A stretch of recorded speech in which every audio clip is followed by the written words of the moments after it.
we're seeing stress, mortality events at an unprecedented rate. We've seen 6 major mass bleaching events on the Great Barrier Reef in the last decade, since 2016. The worst of those occurred on the Great Barrier Reef in 2024, and we actually saw another mass bleaching event in the northern section of the system in 2025.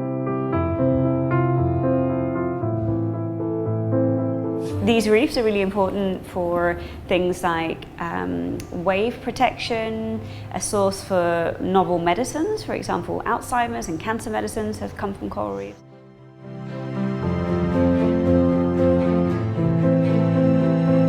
Tourism knows the risk of climate change to the industry itself, and it is scared because it is concerning because so many lives do depend on having a healthy reef.